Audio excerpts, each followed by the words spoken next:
Across British Columbia tonight, more than 25,000 people are living in a state of tense, anxious readiness. Their bags packed, their vehicles fueled, their most precious belongings gathered by the door, waiting for a knock or an alert that could tell them at any moment that it is time to flee for their lives. They are under evacuation alert, a warning issued by the authorities that the wildfires burning across the province have grown close enough and dangerous enough that these residents must be ready to leave at a moment's notice.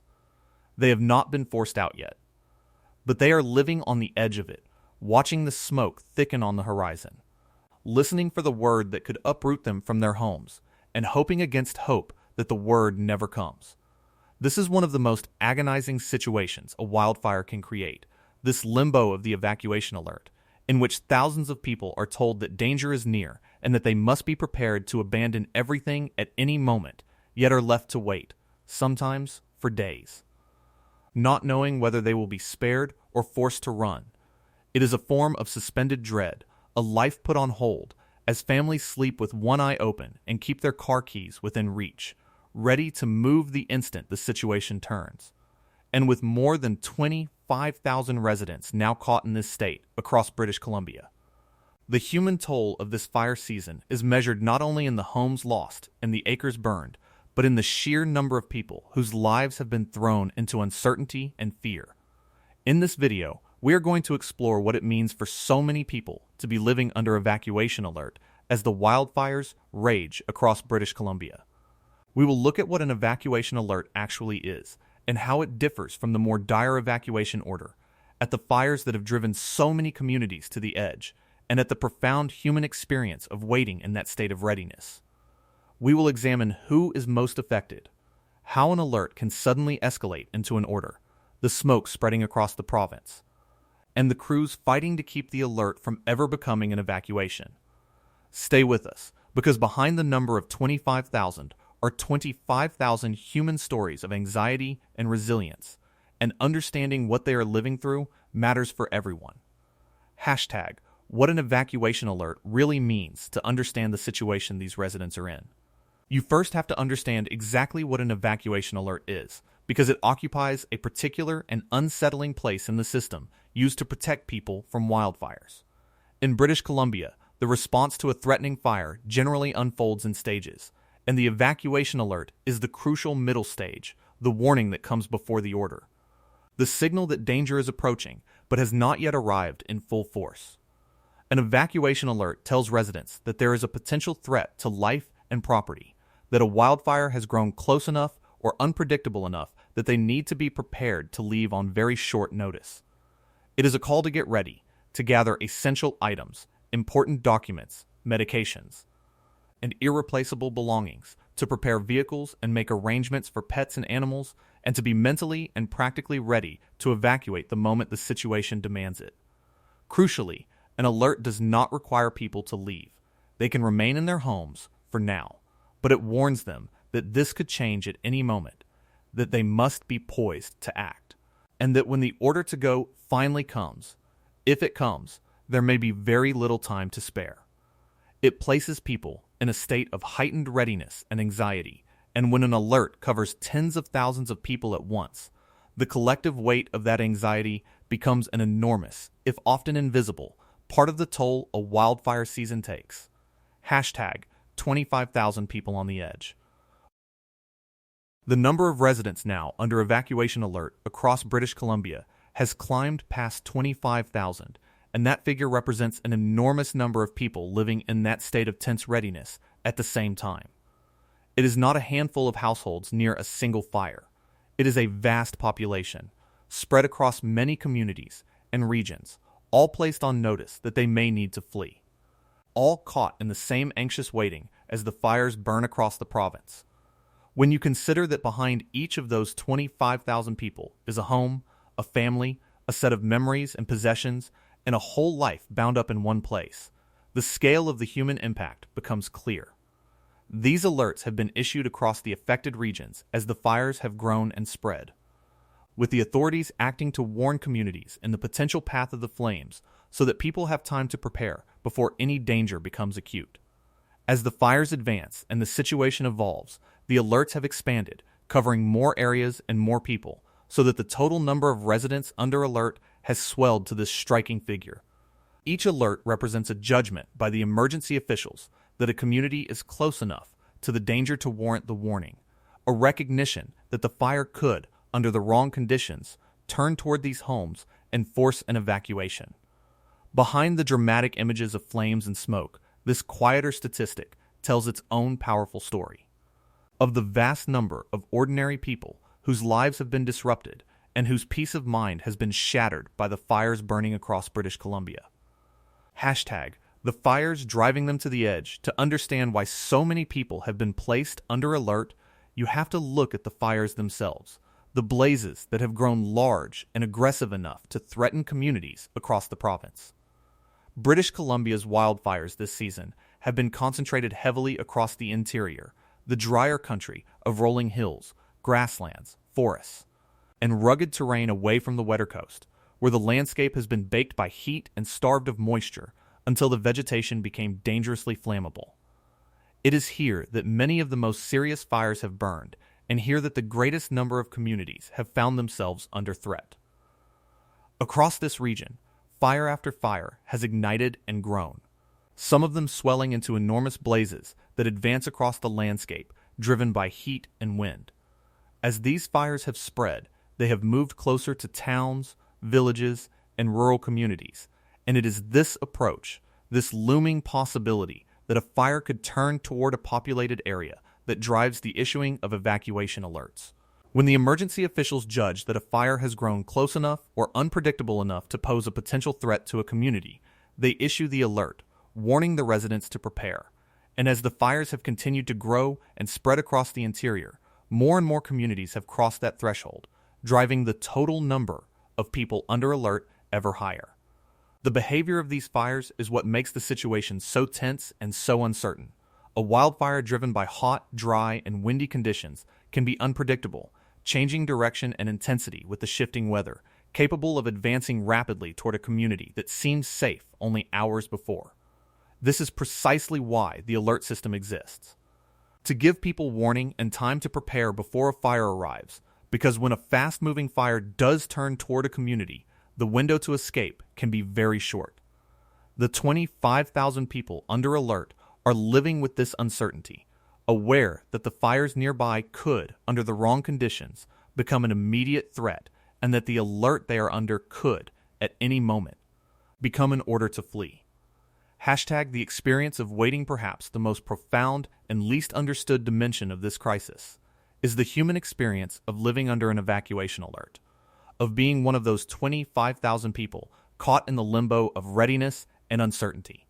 It is an experience that combines fear, disruption, and a peculiar kind of suspended anxiety.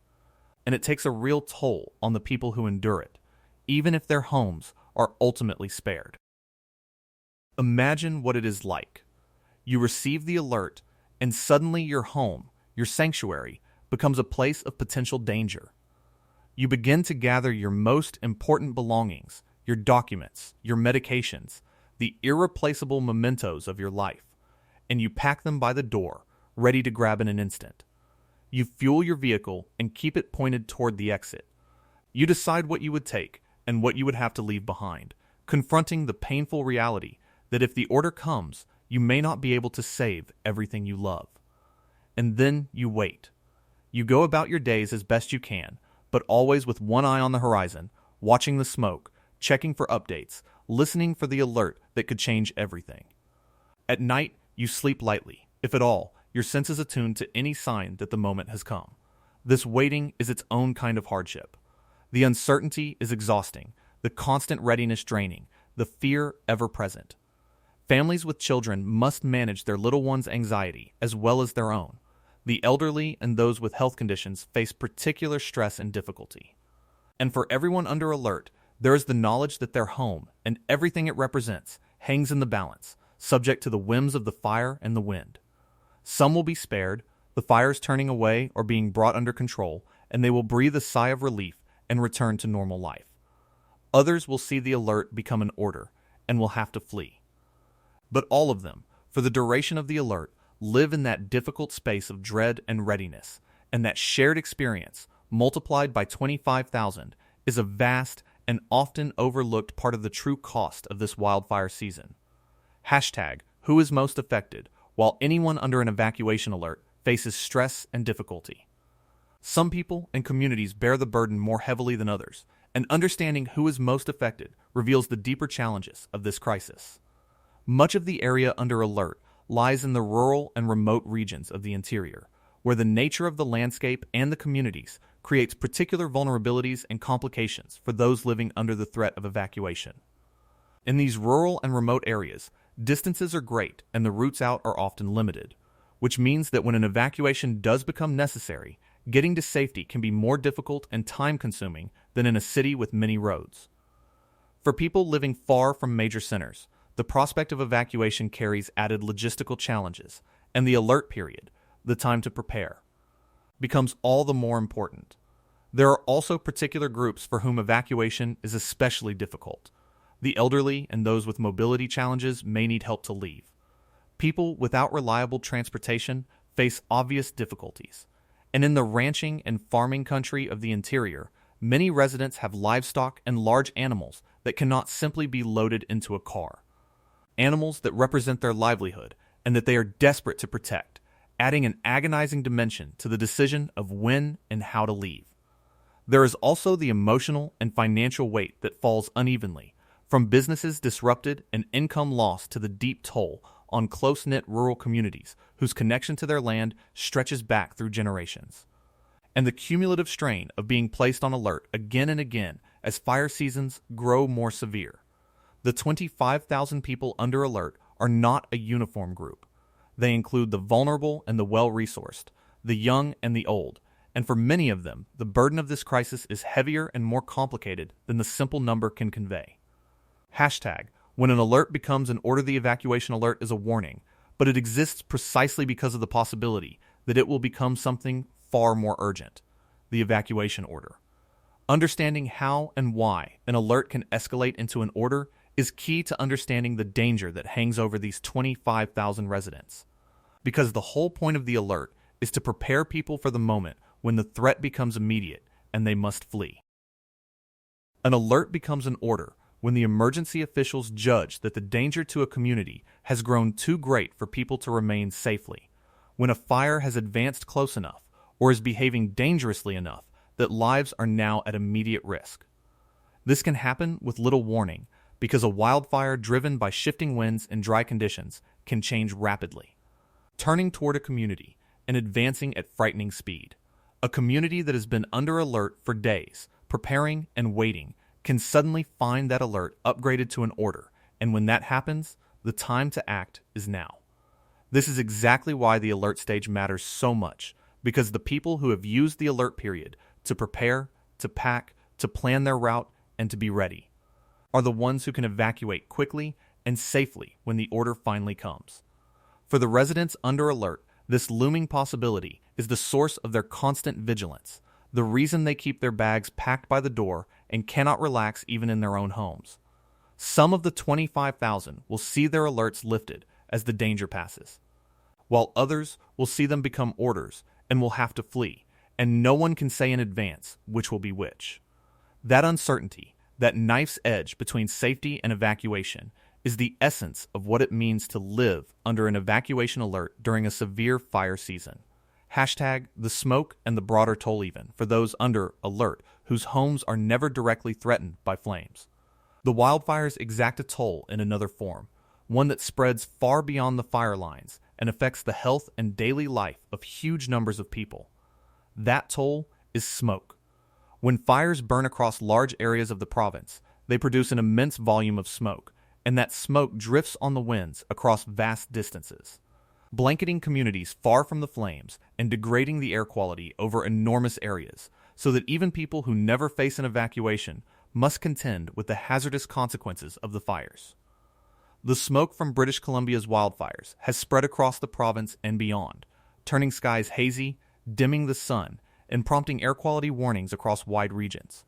Wildfire smoke is genuinely hazardous to breathe, filled with fine particles that can penetrate deep into the lungs and cause a range of health problems, and it is especially dangerous for vulnerable groups, for children, the elderly, pregnant women, and people with heart or lung conditions. When the smoke settles over a region, the guidance is to stay indoors as much as possible, to keep windows and doors closed, and to limit outdoor activity as the very air becomes a hazard. For the many people under evacuation alert, the smoke adds yet another layer to their difficult situation, a constant, choking presence that compounds the stress and the disruption of living under the threat of the fires. The 25,000 people under alert are the most acutely affected, living on the edge of evacuation, but they are part of a much larger community of people across British Columbia whose lives have been touched by these fires, whether through the smoke, the anxiety, the displacement, or the simple, wearing knowledge that the province is once again burning. Hashtag, the crews fighting to prevent evacuation standing between the fires and the 25,000 people under alert are the firefighters and emergency crews whose work is aimed, in large part, at keeping those alerts from ever becoming orders, at holding the fires back so that the communities under threat can remain in their homes. These are the men and women battling the blazes across the rugged and remote landscape of the province, working in punishing conditions, in the heat and the smoke, to protect the communities and to keep the danger at bay. Their work is grueling and dangerous. They must reach fires across difficult terrain, build fire breaks, protect threatened communities directly, and work to slow and contain the advance of blazes driven relentlessly by heat and wind. They are supported from the air by aircraft that drop water and retardant on the flames, attacking the fires in places the ground crews cannot safely reach. Every fire break they build, every flank they hold, every community they defend is an effort to keep a fire from reaching the homes under alert, to give the threatened residents the best possible chance of returning to normal life rather than being forced to flee. When an alert is lifted and a community is spared, it is often the result of this exhausting, dangerous work, the crews having held the line and turned back the threat. But the demand on them is immense, and in a severe season their resources are stretched to the limit, which is why some alerts do become orders despite everything the crews can do. The firefighters are the human wall standing between the flames and the communities under alert, and the fate of many of the 25,000 rests, in no small part, on their tireless and courageous efforts. Hashtag, what to do under alert, and the days ahead for anyone in British Columbia currently living under an evacuation alert, or who may come under one as the fires continue. Knowing how to respond is essential. The most important thing is to take the alert seriously and to use the time it provides to prepare thoroughly. Gather your essential documents, medications, and irreplaceable belongings, and pack them so they are ready to grab at a moment's notice. Prepare your vehicle, keeping it fueled and ready, and plan more than one route out of your area in case the primary road is blocked. Make arrangements for pets and animals, and for those with livestock, plan early, because moving them takes time. Stay informed, monitoring official sources for updates on your area, and make sure you can receive emergency notifications quickly.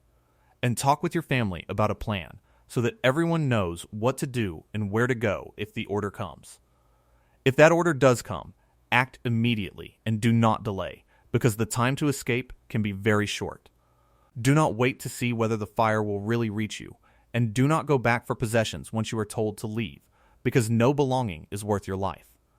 Protect yourself from the smoke as well, staying indoors when the air quality is poor and taking special care of the vulnerable people in your life, and look out for your neighbors, especially those who may need help preparing or evacuating, because in an emergency like this, communities come through by taking care of one another. Above all, respect the guidance of the emergency officials who are working around the clock to keep people safe, and do not underestimate the danger these fires pose. As for the days ahead, much depends on the weather and on the fires. A break in the heat, a rise in humidity, a calming of the winds, or a soaking rain could ease the threat, allowing some of the alerts to be lifted and giving the crews a chance to gain ground. But continued hot, dry, and windy conditions could drive the fires further, threatening more communities and turning more alerts into orders. No one can say with certainty how it will unfold, and so the 25,000 under alert and all of British Columbia wait and watch, hoping for relief while preparing for the worst. The people of the province have faced severe fire seasons before and shown remarkable resilience, and they will need that strength again now. For the moment, though, tens of thousands live on the edge of evacuation, their bags packed and their hearts heavy, and the whole province holds its breath alongside them, hoping that the alerts will lift, that the fires will be contained, and that the homes and communities under threat will be spared. Our thoughts are with every one of them, and with the crews fighting to protect them. As British Columbia endures another chapter of a fire season that has already asked so much of so many,